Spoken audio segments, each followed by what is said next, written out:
Hey, I am back after 2 years of not uploading, and if you go back to my channel, I will have no videos at all. So this is a fresh start, and I think it's a great time to talk about YouTube pedophiles. So by now, I'm sure you guys have all heard the many horror stories of Minecraft YouTubers that abuse their platforms and exploit children. It's a repeated pattern that you see all over YouTube in every child-focused space. But today I want to take you back to one of the earliest, and in my opinion, one of the most well-known cases, which is the story of Lionmaker, which was once a beloved creator whose rise and fall became one of the darkest chapters in Minecraft YouTube history. Lionmaker, also known as Marcos Wilton, joined YouTube on January 31st, 2013. He was one of Stampy's former helpers and friends. He first appeared in the Lion Club Omega episode. Minecraft Let's Play video. Today I'm going to be touring another theme park. This theme park was mainly built by Lionmaker Flap. Oh dear. Anyway, look who's this, Squid, look, it's the Lionmaker, oh he's sleeping. And he would appear in Stampy's Lovely World in Pixar Hunger Games. As he almost had 600k subscribers, he managed to befriend not only Stampy, but many other Minecraft YouTubers, such as Minigod951, MZ255, IBX Toycat, Bolts the Clown, Panda the Paige, aka Paige the Panda, and many more. Keep in mind that the last name is very important to this story. Everything was uphill for Lionmaker until about September 15th, 2015, when Keemstar did an interview on Dramaalert with a concerned mother. Now, how old is your daughter, Susie? She's 13 years old. She's 13. So, 27-year-old Minecraft YouTuber that she's a fan of, ask your daughter to move the conversation to Skype. What happens next?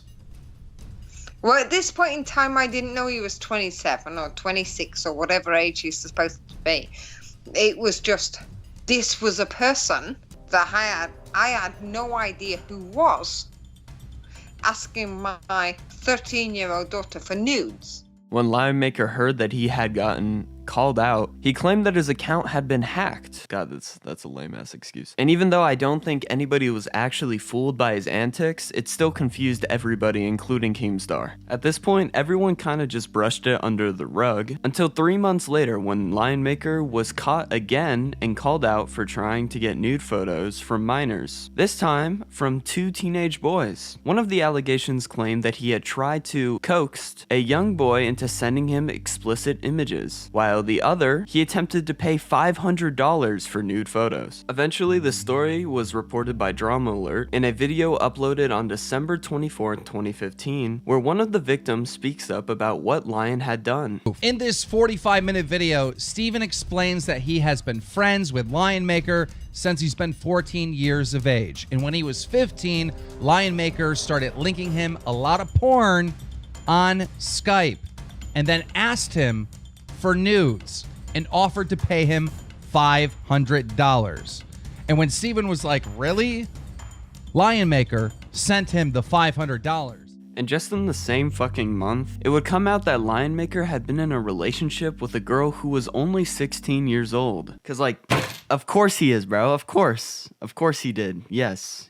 This situation absolutely blew up when tons of commentary YouTubers were all covering it at the same time. Most of them being very surface level and not going into much detail. But do not fear, I will show you the power of the YouTube Minecraft pedophile. Remember when I told you to remember that name? Well, here we go. Lionmaker and Paige had met over the internet and eventually started having explicit conversations involving the exchange of nude photos. Meanwhile, Keem was losing his mind milking this controversy. There are pedophiles in the Minecraft community. There are pedophiles in the Minecraft community. There are pedophiles in the Minecraft community. This guy is a pedophile. He wasn't the only person losing his mind. Lionmaker was frantically tweeting like a madman, even going as far as posting nude photos of Paige on his Twitter. He decided to post a picture showing that he had supposedly cut his wrist in retaliation. But eventually, some commentary YouTubers found similar images by reverse image searching, causing Lionmaker to decide that suddenly his account was actually hacked and none of it was him. Are we fucking serious? He used this excuse multiple times. After this, Marcos would upload multiple videos on his YouTube channel attempting to fight back against the idea that he was a pedophile by pointing out the European age of consent laws. Now that he has shown everybody that he's absolutely lost it, as a final straw, he decides to take an interview on a podcast. And God, it went absolutely fucking just horrible. You can say the same for me. If I'm in a relationship with a 16-year-old, I'm 28, same age as you, is that fucked up? It's a very, very simple question. You only have to answer yes or no. I don't, Colossal, because I find it interesting that you're dodging that question when it's a very simple question. I'm not dodging the question. I don't think you can answer it. I think your moral compass is completely fucked and you can't answer it. That's what I think. You physically cannot answer that question. After the podcast, he would keep making efforts to try and prove his innocence, failing every single time. And then finally, on January 20th, 2018, the Lionmaker channel would be terminated from YouTube. But wait, it's not over yet. In December 17th of the exact same year that the account was banned, Paige came out expressing her side of the story, about 3 years after it all started. Paige would come out and say that Lionmaker had spent some time in prison, which is also confirmed by an email he sent to Colossus. But some were quick to point out that during the span he would have been in prison, he was actually uploading. Paige would also say that he would message her while being intoxicated, and that at the time he posted her nudes on Twitter, he was having a mental episode. She would also confirm that obviously his account was never hacked. Now that Paige has come out and said these things and confirmed a lot of suspicions from the past, you would think that Lionmaker would never have enough wiggle room to come back. And he still managed to do it. He still managed to come back. Lionmaker came back in January 2019 to make a fool of himself once again and prove the haters wrong. He began reacting and quote-unquote disproving the allegations. So this video was made by Colossal is Crazy back in 2016 on the 7th of March and has accumulated 2.2 million clicks. What I want to say is Paige never ever sent me nude pictures. I need to say this. I have never said this, but she has never ever sent me nude pictures. It paints a picture of her that is not her. She was not that girl. She would never send nude pictures. Like, I can't stress this enough. The fact that he says that the way he does is insulting to her. It's insulting to her character, and that's not fair. Because she is the victim in the situation. She always has been the victim in the situation. And that people even used her for content and villainized her and mocked her and shamed her. And the fact that this is something that certain YouTubers still do, villainize this poor girl that was a 110% the victim in this whole situation and still is, that is disgusting. So I'm gonna bite my... By trying to make people feel like the people calling him out were actually just hating on Paige and shaming her for what had happened, which was not what happened whatsoever.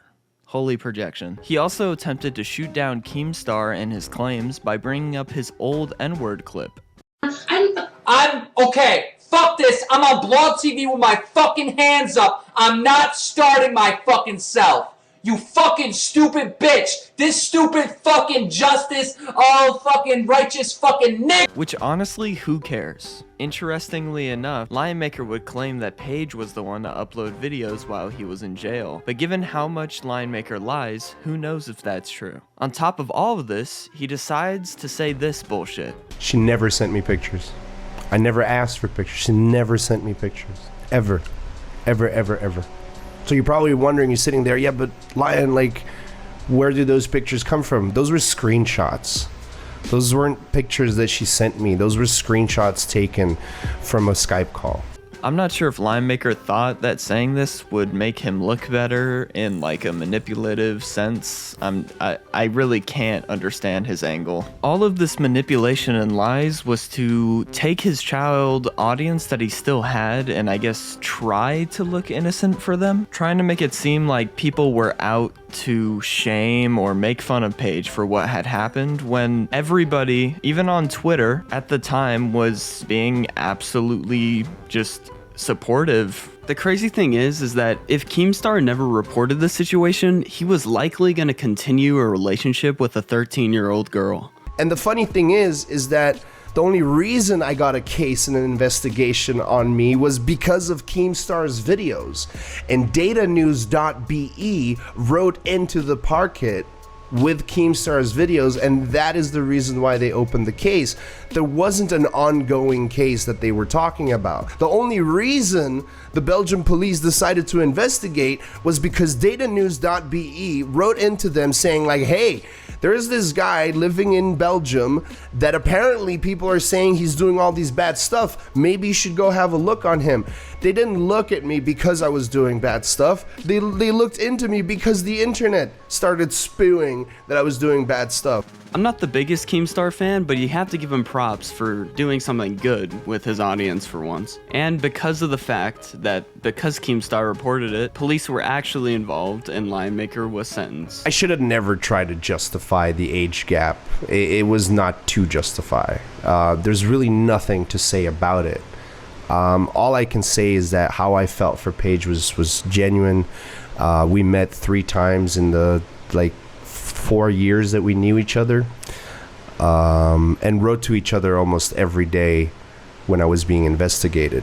And she was about to turn 18 as well, so we were really looking forward to her turning 18 so we could finally just show everybody that, you know, it was all right. I'm pretty sure that grooming a little girl for 4 years is not justifiable, but I guess that's just my opinion. But jokes aside, if they ever had met in person like Lionmaker had said, this is absolutely horrible. Hear how I laugh about the 14? Because I'm just like, that's ridiculous.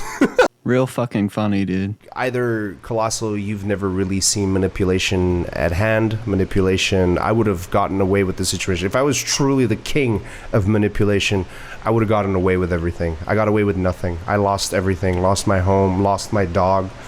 I lost my life. You know, I lost my channel. I lost everything. So, you know, king of manipulation, I would like to extend the crown to you guys.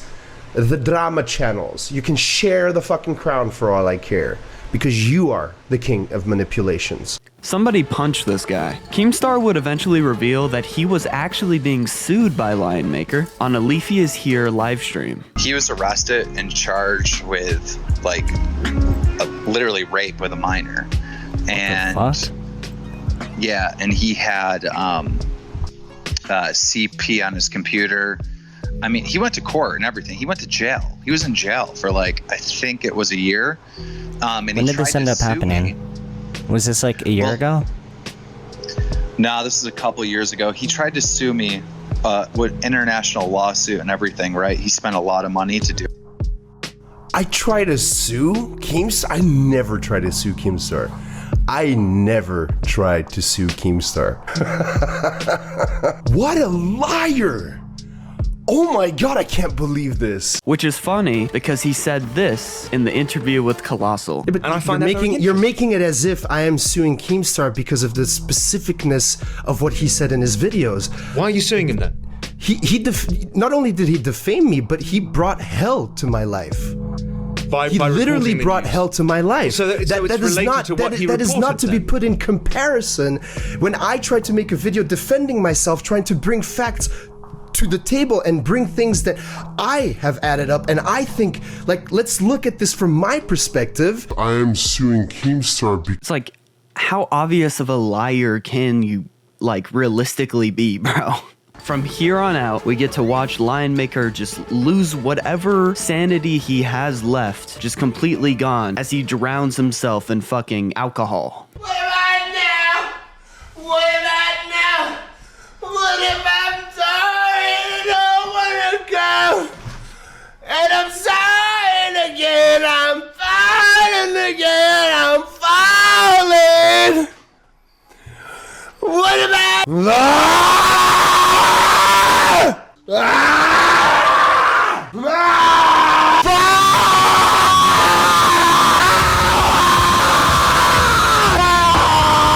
Fuck you, cunt!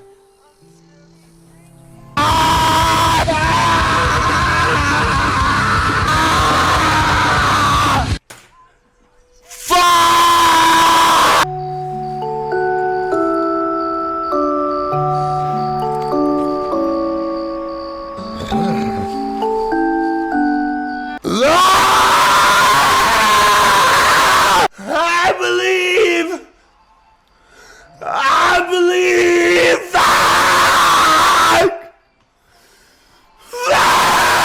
You know, if this guy wasn't a child toucher, I would actually give him some form of empathy. What's especially sad about this situation is that he actually did convince a few of his children in his audience to believe him. Everyone should look. Here's some comments. Everyone should look to the future and leave the past. Specifically for the people that threaten and insult Lionmaker. The people that mentally harm others are the ones that do the most damage. This is in defense of a pedophile. Lion, you still bring joy to thousands of people every day. Thousands? I'm pretty sure it's like 4 people last time I checked watching a stream. I grew up on your channel. Haters will be the haters. Best thing is to bounce back. I know I'm late. I hope things get better, Lion. Know that your true fans always love and care. Holy shit, dude. This is like an entire rabbit hole of like children that have been like children who are like, I love him. After this, Lionmaker would post a video of him talking to a therapist to his YouTube channel, most likely as an attempt to gain more sympathy from 10-year-old kids. At this point in the story, we begin to hear less and less of Lionmaker, and nothing will come up until about 4 months ago as of recording in a Reddit post, talking about how, quote, the pedophile known as Lionmaker was found in an H3 members Discord. I do not want this community to feel unsafe, however the sad truth is this man was in the members Discord for over 2 years undetected by no fault of anyone. His message history was also very normal, so he knows how to blend in, and I had never seen him in voice chats before that evening. The voice chat that the Redditor is referring to is this one. I'm talking to a psychologist every week, and I'm just trying to find a place where I feel she didn't deserve that. She really didn't. If saying that she didn't deserve it wasn't incriminating enough, he fully admits to it in this clip. And things became more than when she was 15. Okay, it's not better. How did they wrap up the investigation? Did you get charged with anything? Yeah, that's yeah, I did. I did get charged with, obviously, oh, this is gonna sound really harsh, but because I had sex with her. At what age? 17 when she came to see him. Yeah. Okay. So it was considered, because I obviously was not 17, I was overaged. Yeah. What's it called? Statutory. Yeah, statutory. Yeah. So I got charged with that. And then I got exploitation. I got 5 years probation. He would also try to deflect by saying he was gay. I don't know if this is gonna help, but I'm actually gay. Like, I actually prefer to be with a guy. After this Reddit post, Lionmaker would be permanently banned from the H3 Productions Discord server. And now we are caught up to present day. Nobody really knows his whereabouts. For all we know, he could be preying on little kids right now, but hopefully the government is monitoring his internet activity.